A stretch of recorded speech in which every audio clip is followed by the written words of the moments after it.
Bueno, como les dije, vamos a hablar de esto que se llama proceso sucesorio, que técnicamente podría sonar, ¿verdad?, un poco complejo, pero creo que son cosas que se pueden explicar en sencillo y nuestro invitado nos va a ayudar con eso.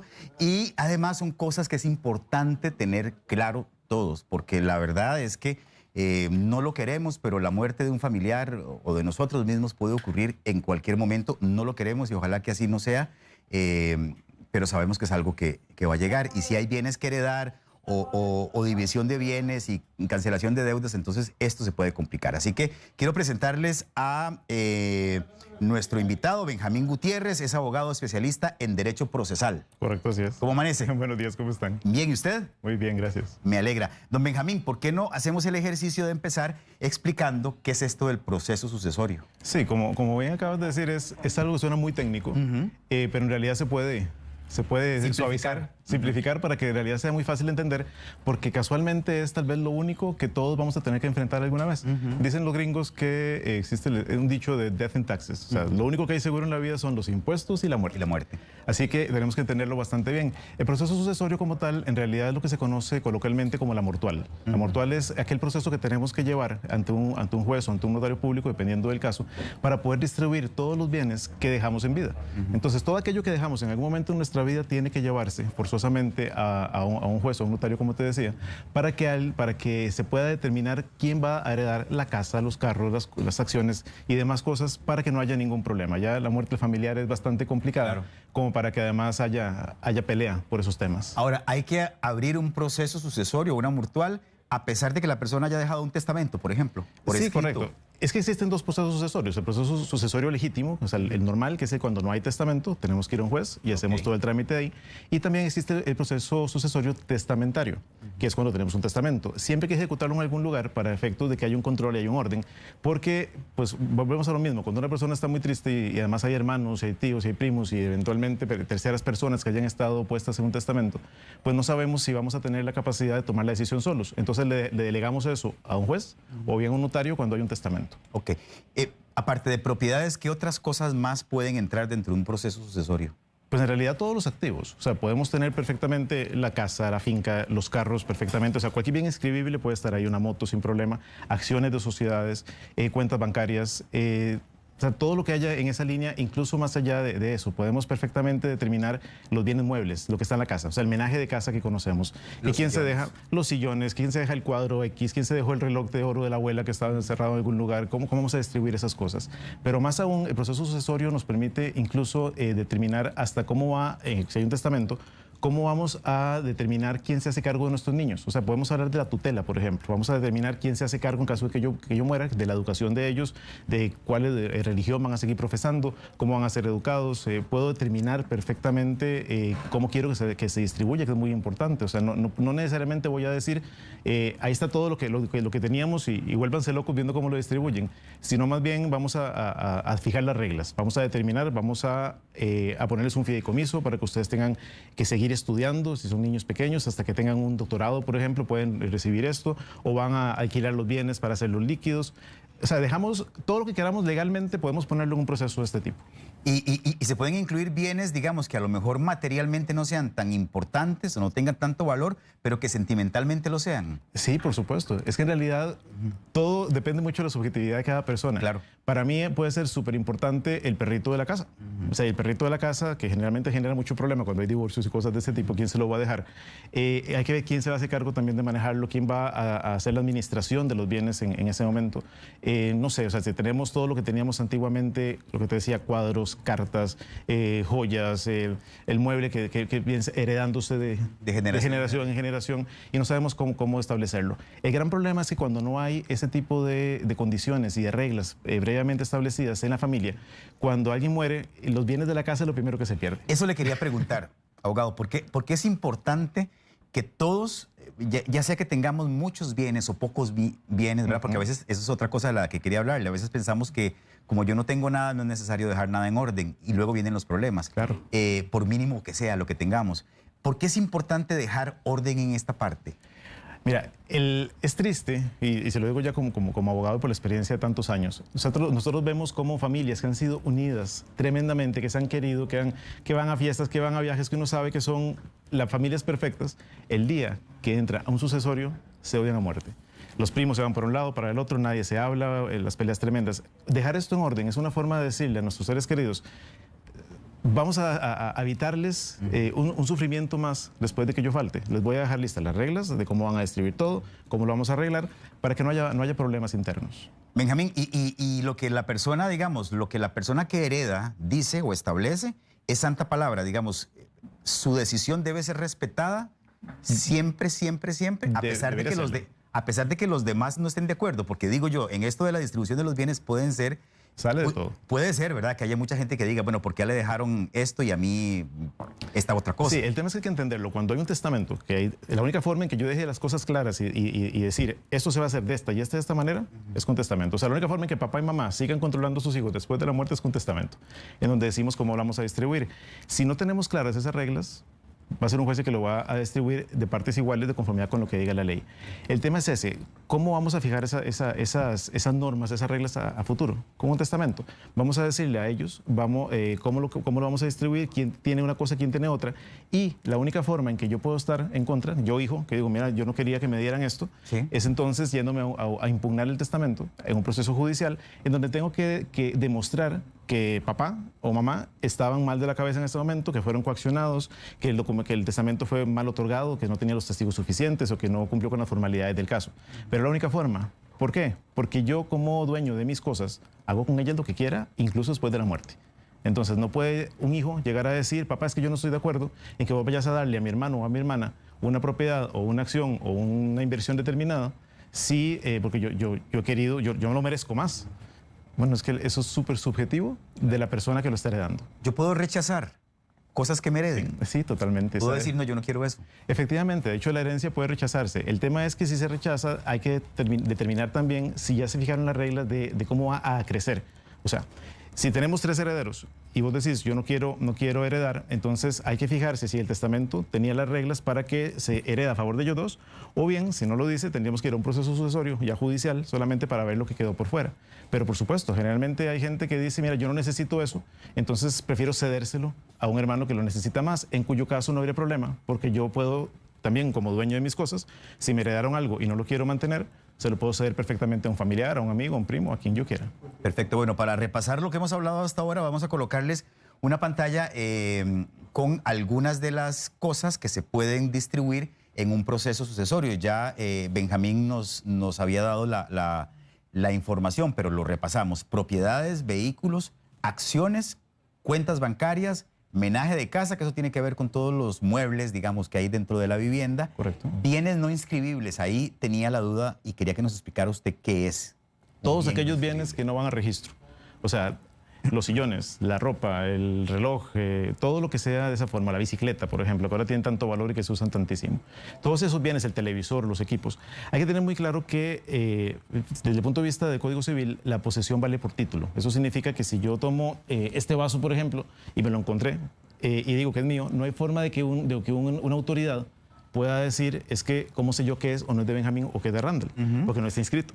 Entonces son los bienes no inscribibles. Entonces la posesión, el que tiene el poder de eso, tiene que poder demostrar que es el dueño legítimo como tal. Entonces una bicicleta que es terrible porque tienen un valor muy importante, tenés que poder demostrar que tengo la factura, igual si tengo la factura, cuánto tiempo tiene la factura porque puedo habérselo vendido a alguien y haber hecho el traspaso. Entonces son bienes muy complicados. Sí. Bueno, y veíamos ahí en la pantallita que lo último, lo que usted mencionaba anteriormente, es la tutela de los menores.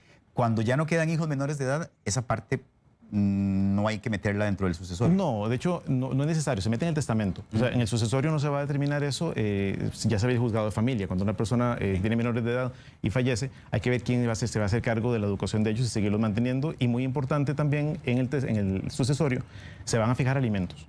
O sea, si tenemos una persona que fallece y yo tengo hijos menores de edad o incapaces que tengo que seguir manteniendo el resto de la vida, antes de poder darle la herencia a los herederos que hayan sido establecidos, tenemos que ver cuánto hay que darle de alimentos y de pensión a esa persona. O sea, no podemos dejar desvalidos a los herederos, a los menores y a los incapaces. Entonces son procesos colaterales que se hacen muy complejos, pero son muy necesarios porque la idea es seguir protegiendo a los que más necesitan. Y eso, por ejemplo, ¿cómo se proyecta? A ver, en el sentido de que digamos que uno de los herederos tenga 16 años, entonces le faltan 2 para la mayoría de edad. Yo tengo que proyectar lo que va a gastar en comida, alimentación, educación, tacatá, Correcto. durante esos 2 años. Durante los próximos 9 años. Ah, Porque vas hasta los 25 años. legalmente es hasta los 25. Legalmente, si siguen estudiando, hay que preverlo. Entonces, Ok. De 18 para abajo, tienen derecho, pase lo que pase. O si sos una persona con una incapacidad legalmente determinada, eternamente. Entonces, señor. no se le va a distribuir para que le estén pagando mensualmente porque es más complicado. Entonces, se separa de la herencia. Se dice, la herencia completa vale, número cerrado, 100 millones. Pero resulta que Benjamín tiene un niño de 16 años que podría seguir estudiando. Entonces, tengo que garantizar la educación y la alimentación y la ropa y el vestido y el transporte y todo lo que tenga que ver en una pensión de este muchacho hasta los 18 y prever también que puede seguir estudiando hasta los 25. Entonces se separa ese monto de la herencia, se pone aparte y el albacea se encarga de irlo entregando poco a poco para que siga en esa línea. Y lo que queda es lo que distribuimos entre los demás herederos. Perfecto. Bueno, estamos conversando acerca del proceso sucesorio con el abogado Benjamín Gutiérrez. Recordarles que las preguntas que ustedes quieran hacerle al especialista las pueden hacer por el Facebook del programa. Ahí está Nancy muy atenta para que lo hagan por escrito.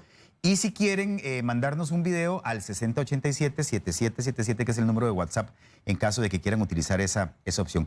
¿Cómo se tramita un proceso sucesorio? Ok, Randall es súper técnico y al ser tan técnico se hace muy complejo y precisamente la gente le tiene mucho miedo porque realmente es difícil. O sea, no cualquier abogado lamentablemente puede llevarlo por la complejidad que tiene. Principalmente, para efectos de presentarlo muy simple. Hay que presentarlo demostrando con una certificación de defunción que la persona falleció, certificación de nacimiento y de estado civil de las personas que están alrededor. Entonces, hacemos el caso, murió Benjamín.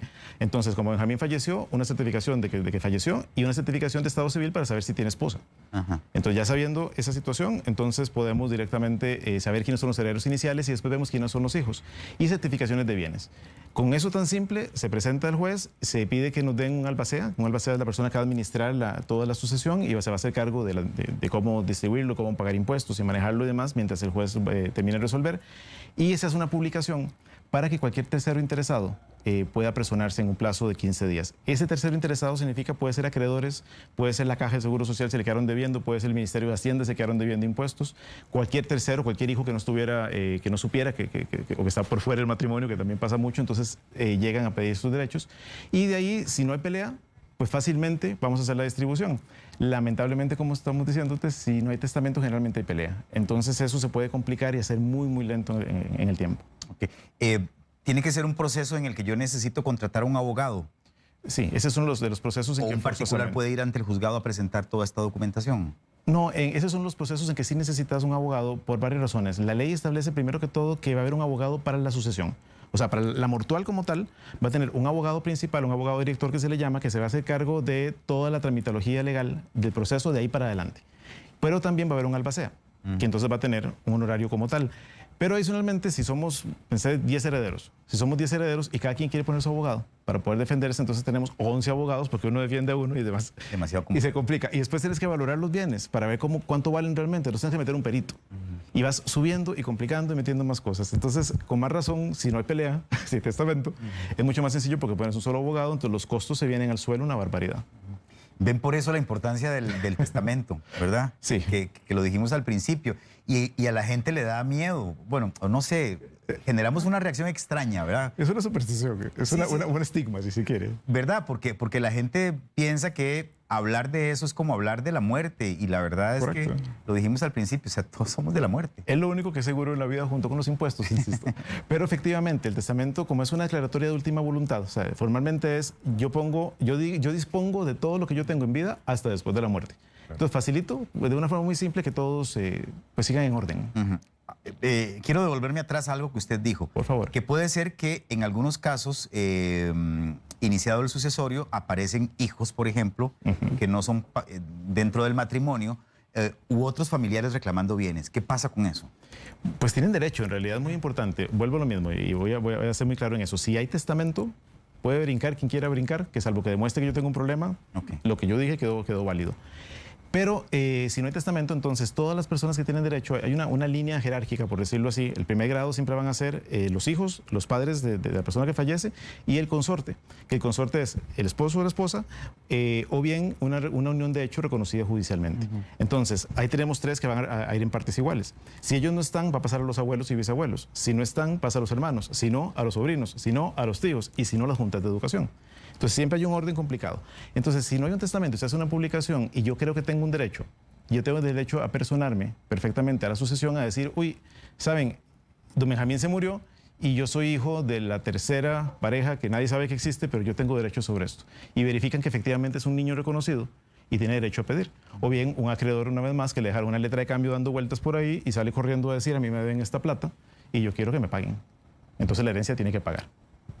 Ok.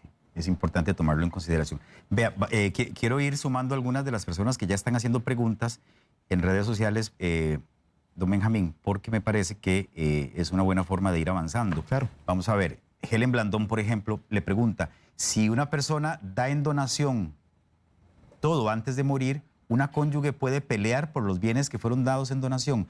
Yo me imagino que esto es con que, por ejemplo, Randall Salazar dona todos sus bienes a la Junta de Educación o al asilo de ancianos de tal lugar. La pregunta es excelente. Es excelente porque en realidad hay una confusión, si se quiere, en las personas respecto a lo que es la herencia en vida. Y la gente dice, mira, es que papá heredame en vida. Si te heredo en vida no te estoy heredando. La herencia es cuando yo fallezco. Pero sí puedo donar perfectamente. Puedo disponer de mis bienes antes de morir. Expliquemos eso bien. Es decir, yo podría, digamos, un padre de familia podría en vida decir, les voy a donar de una vez esta propiedad, el carro o lo que tenga. Correcto. Si van a donar, es muy importante que los adultos mayores principalmente que nos puedan estar viendo, que sé que son muchísimos, donen con usufructo de por vida. ¿Por qué? Porque el momento en que yo dono una propiedad ya no es mía. Entonces, si yo dono la propiedad y los niños, los hijos que ya serían grandes dicen, mira, papá, muchísimas gracias, es lo que queríamos. Y sabes, hay un asilo buenísimo donde te van a recibir, ya no puedo hacer nada. Tendría que meter una causal de ingratitud ante el juzgado civil, pues así se llama, causal de ingratitud, en donde yo reclamo que mis hijos fueron groseros, que mis hijos me trataron mal, que a las personas se les doné y devuelvo, voy para atrás con ese tema. A ver si le entiendo. El usufructo es lo que le permite a la persona seguir disfrutando hasta que se muera de ese bien. Exacto. Es decir, aunque no sea dueño. Esta casa, digamos, yo la puedo donar a mis hijos. Totalmente. Pero yo tengo derecho a quedarme en ella hasta el día que muera. Sí, te dejaste el usufructo de por vida. Ok. Si no te dejaste el usufructo de por vida, la traspasaste. En cuyo caso es un problema. Entonces, cuando generalmente le dicen a la gente, fírmese una compraventa, la compraventa no tiene el derecho de donación. La ley permite que si yo hice un regalo, el que sea, me trataron mal, me insultaron mi memoria o algo de mis familiares, yo puedo pedir que me regresen esos bienes en el tiempo. Okay. Entonces, en el caso de... Contestémosle a doña Helen, sí. Doña Helen lo que pregunta es si le pueden donar. Por supuesto, le pueden donar. Y el tema nada más como proteger a las personas. Es una forma de evitarse el proceso sucesorio porque lo hacen con tiempo. Entonces se hace la distribución de los bienes antes y el hecho de que yo me mantenga el usufructo me da derecho a seguir utilizando la propiedad libremente, hipotecarla, alquilarla, sacar todo eso de ahí. Ella lo que quería saber es que si la persona dio todo en donación antes de morir, puede luego aparecer una cónyuge, por ejemplo, a pelear los bienes que donó. Es decir, yo no quiero que esta finca pase a manos de la Junta de Protección de X lugar. Es importante entender que el cónyuge, o sea, lo que es los gananciales es el 50% de los bienes que yo tengo derecho en vida por todo lo que hice con mi cónyuge, con mi pareja. Entonces, como yo tengo derecho al 50%... Desde el momento en que nos unimos. Desde el momento en que nos unimos. Si nos casamos, pues más fácil desde esa fecha. Si vivimos antes... Si es unión de hecho, desde el momento en que empezó la unión. Solo que la unión, para que sea reconocida, tiene que tener 3 años de haberse existido pública, notoria y tranquilamente. Okay. Esos 50% no es hereda. Porque yo no puedo llegar a decir, yo me muero hoy y entonces el 100% de mis bienes se los va a dejar todos mis hijos. No, un momentito. La esposa va a brincar la mano y va a decir, es que el 50% de esos bienes son míos. Entonces, el juez o el notario tienen que separar ese 50% y después distribuyen lo demás. Cuando estamos hablando de una donación, entonces el tema es cómo se está distribuyendo. Por supuesto, y tal vez para aclarar primero a, perdón, a doña Claudia. No, perdón, sí, a la señora hablando, yo sí me lo aprendí. Aclarémosle primero a ella que efectivamente si se traspasó la propiedad antes del fallecimiento, no podría reclamarse bienes gananciales en esa línea. Sin embargo, existe un periodo de sospecha, en temas de familia, ya salimos de este tema, de 2 años. Si yo hago un traspaso de cualquier tipo 2 años antes del divorcio, de la muerte o cualquier cosa, y se considera que es sospechoso o que fue fraudulento, entonces yo podría perfectamente echarlo para atrás, por considerar que es una simulación. Pero si todo está en orden y lo donaron, cero estrés. Perfecto. Néstor Ramírez, si uno no desea dejar herencia a nadie, ¿qué pasa con los bienes? Ok, si decide no dejar herencia a nadie y firmó testamento, o sea, alguien se lo va a dejar, evidentemente. Si dijo, no quiero dejarle nada a nadie y no hace testamento, entonces entra el código civil en esa línea a decir quiénes son los herederos reales, legítimos. Que vamos a lo mismo, el primer grado, hijos, padres y consorte o pareja reconocida. Y de ahí para abajo. O sea, siempre alguien se los va a dejar, al punto que la ley prevé que si nadie recibe esos bienes, van al Estado. ¿Y al Estado en qué sentido? A la Junta de Educación. Entonces siempre alguien se los tiene que dejar porque tiene que haber una administración y no podemos tener pues, cosas abandonadas en la calle. Don Benjamín, ¿qué pasa con las pólizas de vida? Y sobre todo, a ver, mucha gente tiene una póliza de vida y prácticamente se olvida de eso y sus familiares tampoco saben que esta persona estaba pagando una póliza de vida. ¿Qué pasa cuando esta persona muere? Si ni siquiera sabemos, nosotros como familiares, con qué empresa o con qué compañía, digamos, cotizaba esa póliza de vida. Es muy importante y pasa muchísimo. Y no solamente con eso, con las cuentas bancarias pasa más. Por ejemplo. Porque hay tantos bancos que uno no sabe dónde tienen las Por platas. ejemplo, sí. Lo que se hace primero que todo es, bueno, hay que considerar, y separémoslo en dos partes de la pregunta. Las pólizas de vida y las cuentas bancarias tienen un beneficio. Tienen la posibilidad de que uno ponga un beneficiario. O sea, yo puedo decir que yo quiero que Randall sea mi heredero de la póliza de vida o de algo aunque no seamos familiares. Okay. Y legalmente no pueden hacer nada a nadie. Es tuyo. Ok, no, eso es importante. Yo puedo escoger a quien yo quiera, aunque no sea de mi familia. Exactamente. Entonces yo podría dejar un beneficiario y eso entonces queda por fuera del proceso sucesorio. Pero entonces lo que se hace es verificar primero dónde está. Y después las cuentas pueden llegar a la sucesión en esa línea. Pero como no sabemos necesariamente dónde están, entonces el albacea cuando abre el proceso sucesorio, cuando va a la mortual y le dice al juez, ya abrimos esto y Benjamín murió, como no tengo claro dónde está todo, le pedimos que el juez le mande un oficio a todos los bancos, a todas las aseguradoras y a todas las instituciones financieras, preguntando, por favor, en el plazo de X, indíquenle al juez si Benjamín Gutiérrez Contreras, cédula tal, tenía bienes o tenía cuentas o tenía algo, acciones o algún tipo de inversión en este lugar para que entre la sucesión. Entonces realmente es bastante simple, se hace dentro del juzgado y el juez se encarga de mandar los oficios para que llegue todo ahí. Okay. Otra cosa importante que la gente siempre pregunta mucho es qué pasa con las deudas de la persona que fallece, ¿verdad? Quiero saber claramente si esas deudas mueren con la persona que muere o los herederos tienen que hacerse cargo de esas deudas, de honrar esas deudas, claro, digamos. Sería maravilloso que las deudas murieran con uno, de verdad Bueno. que sí. Pero no, lamentablemente no es así. Las deudas no se heredan, y eso es muy importante. O sea, cualquier persona que vaya a recibir una herencia, jamás de los jamases está obligado a pagar la deuda de papá, de mamá, de mi hermano, de quien sea. Pero el patrimonio que Benjamín dejó sí tiene que hacerse responsable de las deudas. Entonces, si hay una hipoteca es muy simple, porque la hipoteca igual se va a ejecutar. Pero si, por ejemplo, hay letras de cambio, hay tarjetas de crédito, o hay deudas privadas, de lo que sea, la gente puede llegar a reclamarlo sobre el patrimonio. Entonces ellos van a tener, cualquier acreedor va a tener un derecho privilegiado sobre el patrimonio de Benjamín. Van a llegar a ver, Benjamín le debe a medio mundo, o sea, a Raimundo y todo el mundo, como hemos dicho siempre, y resulta que el 90% del patrimonio se va a ir pagando deudas. Sí, pero es que el testamento decía que íbamos a distribuirlo de esta manera. Sí, pero Benjamín no fue muy responsable cuando estuvo en vida. Entonces vamos a agarrar todo lo que hay, lo vamos a hacer líquido, se lo vamos a convertir en dinero, le vamos a pagar a todos los acreedores y lo que sobra es lo que se va a distribuir como corresponde, salvo que haya alimentos, salvo que haya lo que hablamos ahora de la pensión. Si hay niños, van a tener privilegios sobre los acreedores. Y eso incluye, digamos, deudas con entidades financieras, como bancos, deudas con la caja, por ejemplo. Con quien sea. Lo que pasa es que el acreedor tiene que tener, por eso esta es una publicación, el acreedor tiene que tener la diligencia de ir a decir al sucesorio, uy, a mí me deben plata, uy, a mí me falta tal cosa. Entonces, para hacer valer su derecho. La otra cosa que no quería que se me olvidara sin preguntarle es cómo se tramita una liquidación laboral de alguien que fallece. Eso es muy importante, es muy interesante. Antes era muy complicado porque en realidad había que hacerlo dentro del proceso sucesorio, entonces el patrono deposita en un lugar, la plata pasa a otro y se dura mucho en esos temas.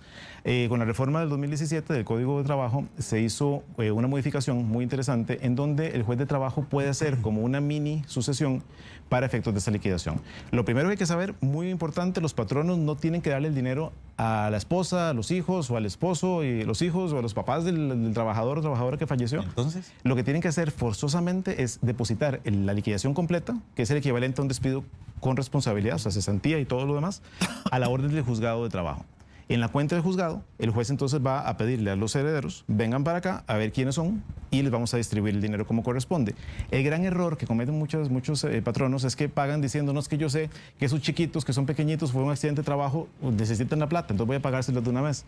Pero resulta que no sabían que había otra persona con un derecho, que había papá y mamá con derecho, y entonces les toca pagar 2 veces. Entonces, por recomendación, simplemente depositen al juzgado y el juez rápidamente lo va a hacer. Por supuesto, para los que nos están viendo, en la parte de las deudas entran también las tarjetas de crédito de la persona que Sí, así fallece, ¿verdad? Que en muchos casos hace algo bien. Así es. Bueno, hay que tomar en cuenta que existe el seguro deudor. Y eso es muy importante. O sea, la gente tiene un seguro saldo deudor. Cuando uno fallece, se paga todo y perfecto. Pero si no, nos van a perseguir. Ok, ¿qué tan complejo es hacer el proceso sucesorio y cuánto tiempo puede tardar? Sí, es muy complejo, como le decía, Sí. en temas técnicos, detalles. Si se hace con testamento y se hace un proceso sucesorio testamentario, puede ser muy rápido, principalmente si no hay conflicto. O sea, si hacen un notario, simplemente se presentan, en cuestión de 2, 3 meses deberían estar ya las publicaciones ya terminadas y en cuestión de 6 meses todo distribuido, mucho más rápido, mucho más barato. Si no, puede durar, dependiendo del juzgado, años. Y te pongo un ejemplo. Yo me gradué en el 97 y tengo un proceso del 96 que me heredaron. Yo entré después, por supuesto, tiene 24 años y todavía no se resuelve. Una propiedad en Guadalupe y se están peleando ahí todavía. ¿En serio? Pero no se ponen de acuerdo. Ahora, yo me imagino que a lo mejor cuantos más bienes sean, es más complejo. Uno pensaría eso y vieras que no. No, como te digo, esta sucesión de 24 años tiene una sola finca. Es solo una. Lo que pasa es que no se ponen de acuerdo. Hay mucha gente y por una sola persona que no se ponga de acuerdo se complica y se complica. Y los abogados, lamentablemente, a veces somos especialistas en atrasar las cosas y complicarlas. Vale que lo dijo usted. Vea, licenciado, ¿aproximadamente cuánto dinero puede costar el trámite? Aproximadamente, sí. porque yo me imagino que tienen... Sí, esto varía mucho y de hecho, bueno, siempre cotizamos diferente porque varía mucho de la cantidad de bienes y demás, pero porcentualmente es un poquito costoso. Puede costar entre 15 o 20% del valor de los bienes si no hay testamento, por eso es importante. ¿Por qué razón? Porque hay que pagarle al abogado, director, hay que pagarle al albacea, que tiene también honorarios como tal, hay que pagarle también a los peritos y a un montón de gente y los impuestos también. Explíquenos esta figura del albacea. ¿Qué es lo que hace un albacea? Sí, el albacea es como el gerente de la sucesión. El albacea es el administrador de la sucesión. Puede ser nombrado por el causante, o sea, la persona que falleció antes de morir, evidentemente, o bien puede ser nombrado por el juez. Entonces, es la persona simplemente que se va a hacer cargo de verificar que todo esté bien, se va a hacer un inventario, es el encargado de verificar qué hay, qué no hay, dónde busco, qué pregunto, qué le pido al juez, qué le pido al notario, y después de la ejecución, de verificar que todo lo que se iba a distribuir, que le quede efectivamente un carro a uno, la casa a otro, o dinero de determinadas maneras, o bien hacer el fideicomiso para saber que hasta que Benjamincito pequeñito no reciba todos los estudios y los títulos, no va a tener derecho a la herencia, de pagar los alimentos. Por eso tiene un honorario, es el gerente de la sucesión. Es un trabajo. Es un trabajo. Ok, vea, pregunta Ingrid Gómez. Yo construí mi casa en la propiedad de mi mamá, pero la propiedad está toda a nombre de ella. Somos 4 hermanas, ¿ok? En caso de que mi mamá falleciera, ¿se divide todo por igual entre las 4, incluyendo mi casa? Sí, y efectivamente es así. O sea, ella tiene que tener muy claro que es complicado cuando uno está construyendo una propiedad ajena. Porque efectivamente la propiedad no me pertenece, entonces yo estoy haciendo una inversión sobre un terreno aparte. Entonces, si la persona fallece, si mamá fallece y tiene 4 hijos y no hay un testamento y además ella hizo una inversión, ella va a tener que probar en el sucesorio o en un proceso colateral, que ya te voy a explicar cómo funciona, que ella hizo una obra aparte y que tiene derecho a un reembolso. Eso se llama un proceso de accesión, es un proceso civil, en donde yo tengo derecho a reclamar todo lo que yo invertí ahí para que me lo paguen. Y hay que hacer un proceso aparte que va además a interrumpir que la sucesión se resuelva. Entonces vas a tener un montón de herederos bastante molestos porque hay un proceso que está pendiente de resolución para poder determinar cómo se resuelve. Si no lo reclama y no tiene pruebas de que ella lo construyó y tiene las facturas y tiene todo esto, se dividen partes iguales entre los herederos. O sea que legalmente las hermanas también podrían tener derecho a partes iguales, incluida la casa que ella construyó. Sí, si no puede probar que ella la construyó y el valor de la misma. Ahora, si es la propiedad de la familia, pero la señora decide lotear, por ejemplo, y decir, bueno, voy a hacer 4 lotes exactamente iguales de esta propiedad, y entonces a cada una le toca un lote, y yo construí en el lote que me toca y ya está, ¿verdad? Por escrito todo legalmente. Ahí no hay tanta complicación, ¿verdad? No, es una excelente forma de verlo y efectivamente es una excelente solución porque vamos a lo mismo, ella está distribuyendo en vida. Ok. O sea, en el momento que ella hizo la segregación, que loteó y que hizo la división de cada lote, lo hizo antes de morir. Entonces ya no es la dueña, sino que cada uno quedó con su propiedad. Es lo más sano, evidentemente. Claro que sí. Don Gerardo de Pérez Celedón le mandó un video con una pregunta, entonces vamos a verlo. Perfecto. Buenos días, licenciado. Habla Gerardo de Pérez de León. Quería consultarle cuando el difunto nombra un albacea y hay sociedades y todo eso. ¿Quién tiene el poder de todo lo que quedó? Muchas gracias, licenciado. Pase un buen día. Gracias. Muy buena pregunta y es una pregunta muy válida que se da mucho porque mete las sociedades. Si el testamento existe, evidentemente está hablando de que yo voy a dejar todo lo que quiero. Entonces, mucha gente hace sociedades y a través de los años, eso lo hemos hecho todos, para poner bienes. Entonces, tenemos una sociedad para el carro y una sociedad para la finca y ya está. O sea, entonces tenemos varias diferentes y además la sociedad del trabajo de la empresa. Lo que se hereda no es la sociedad como tal. O sea, no se heredan los bienes de la sociedad. Eso es muy importante. Se heredan las acciones. Entonces, hay que verificar si en el testamento lo que dijo él es que yo heredo las acciones que tengo en la sociedad X, bueno, en BGA, que es mi empresa, entonces en BGA tengo las acciones, soy el dueño del 100% y las voy a heredar, o heredo los bienes de BGA. Entonces, en ese caso habría un error de forma y conceptual, porque yo no puedo heredar lo que no es mío. O sea, aunque yo sea el dueño de la sociedad, los bienes de la sociedad le pertenecen entonces a la sociedad. Entonces, yo heredo las acciones. Si efectivamente el testamento tiene establecido quién las va a distribuir, cómo se van a establecer, se respeta, a menos que haya una razón para decir ese testamento estaba mal hecho. Ciani Guzmán, vea qué interesante esta pregunta. Para poder retirar el ROP de una persona fallecida, ¿es necesario el proceso sucesorio? Sí. O sea, lamentablemente, salvo que haya un beneficiario como tal establecido, que generalmente no lo hay, tiene que hacerlo. Ok, voy a completar la pregunta. Dice, si es necesario, quiero que me explique cuáles serían los pasos a seguir. Él no dejó beneficiarios en la caja ni en la operadora de pensiones. Ok, el tema de pensión tiene una situación. La pensión, en todo caso, los beneficiarios directos de una pensión alimentaria funciona igual, tienen derecho a ir a la caja y decir, ok, yo soy la esposa de Benjamín que falleció y además tenemos 2 chiquitos. Entonces vamos a pedir la pensión y se pasa directamente con una carta, igual se autentica y se lleva y no tiene mayor procedimiento. Pero cuando hay discusión, sí hay que abrir el proceso sucesorio para que eso se establezca. Incluso puede ser que yo haga el trámite inicialmente, que es más sencillo, me voy a la caja, presento toda la documentación y me pasan la pensión. Y después puede ser que alguien esté discutiendo con mejor derecho en el sucesorio que ese dinero no se tenía que distribuir de esa manera. Pero es heredable sin ningún problema. Al punto que incluso ahora que preguntaste dijiste lo del tema laboral, la liquidación laboral se considera un bien ganancial, que eso es muy interesante. Eso lo discutíamos en la oficina el otro día con especialista en familia, en donde nos estaban diciendo que si a mí me despiden hoy, el 50% de toda mi liquidación le pertenece a mi pareja. Entonces, porque es un ganancial. Entonces, como hay un fallecimiento, con más razón. Hay que tener claro que siempre la pareja, el consorte, tiene derecho a levantar la mano y decir el 50% puede ser mío. Okay. Le pertenece a la pareja y no importa, por ejemplo, a ver, legalmente no importa si ellos no están juntos, de hecho. Ok, eso sí, es una excelente observación. Hay que tener en cuenta que yo tengo derecho al 50% de todo lo que se produzca en el matrimonio y en la relación matrimonial o unión de hecho reconocida. Eso significa que si yo me separo hoy y compré mañana un carro, no hay derecho de ganancial. Pero si yo muero, no tengo derecho a ganancial, pero tengo derecho a herencia sobre ese bien. Entonces, yo podría perfectamente tener, o sea, mi esposa puede tener derecho al 50% de mis bienes adquiridos hasta que estuvimos juntos y puede heredar después a menos que nos hayamos divorciado. Claro, es que le preguntaba porque hay muchas relaciones de pareja que terminan de hecho, pero legalmente las personas siguen unidas, no se separan, digamos, no se divorcian, no hay legalmente una separación. Y esta persona puede ser que o las dos o una de ellas haga su vida aparte con otra pareja, qué sé yo, ¿verdad? Okay. Pero legalmente nunca se separaron. Ok, la pregunta es excepcionalmente compleja de explicar porque lamentablemente sucede más de lo que quisiéramos. Y se lo explico. En Costa Rica tenemos bueno, en el mundo, pero en Costa Rica particularmente tenemos la costumbre de que no terminamos de hacer las cosas. Somos muy dados a eso. Entonces, me separé, no me quiere firmar el divorcio. Igual, me junté y ya pasaron 10 años y ya tengo otra pareja, tengo otros hijos y caí muerto. Caigo muerto, resulta que mi esposa legal todavía es la esposa legal a nivel registral. No tiene derecho a nada de lo que yo hice después de que nos separamos. Pero mi nueva pareja tampoco, porque yo no tengo, la unión de hecho no se puede formalizar porque yo no estoy susceptible de matrimonio, porque yo todavía estoy casado. Entonces, heredan los hijos, heredan los papás.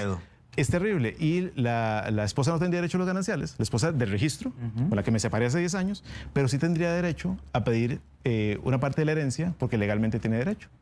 Entonces, es una recomendación que se le hace siempre a la gente. Si usted está con un muchacho o una muchacha que todavía están casados, muévase para que se divorcien, porque eventualmente podría perder derecho hasta la pensión, porque la pensión tiene que ir a pelearle a la caja y se le puede complicar. Es importante, y lo pregunté. Sí, la pregunta es muy, muy buena. Vea, interesante, un televidente pregunta si yo puedo dejar el testamento en un video.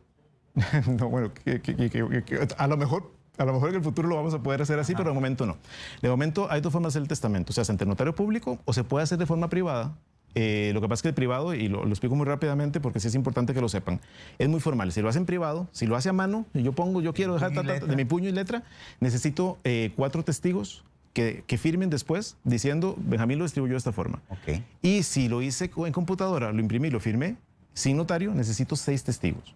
El problema es a la hora que yo fallezco, saber si ese testamento lo van a encontrar o si lo encontró y el que lo encontró dice, ups, mira que yo no estoy, y se desapareció. Desaparezco. Que ese es un problema porque no pasa con un notario. Y bien, si alguien va a discutir, esos testigos eran familiares, no tenían capacidad para validar el documento, es mejor hacerlo ante notario. En realidad es un costo mínimo, se cuesta 120.000 colones un testamento, no es nada del otro mundo, se hace ante un notario público y se va al Archivo Nacional a verificar qué pasó. De momento, entonces, la opción del video no es válida. No, el video no se permite por la misma razón, porque el tema es, no sabemos si detrás de él está el suegro con escopeta diciendo, usted va a decir todo eso porque le vamos a heredar de esta manera a quien yo quiero. Entonces, como no hay formalidad, no vale.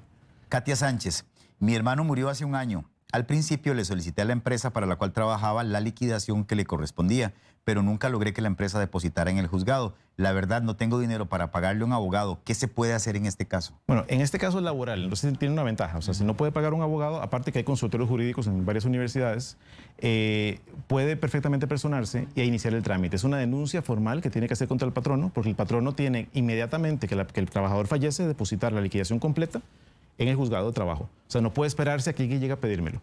Lo otro es que tiene que hacerse forzosamente ahí. Yo entiendo tal vez que el patrono haya dicho, no quiero, o sea, no se lo tengo que dar a ella porque es la hermana y yo no sé si hay más herederos. Pero lo que no vale es que el patrono se deje esa plata guardada esperando que alguien se lo pida porque además corren intereses.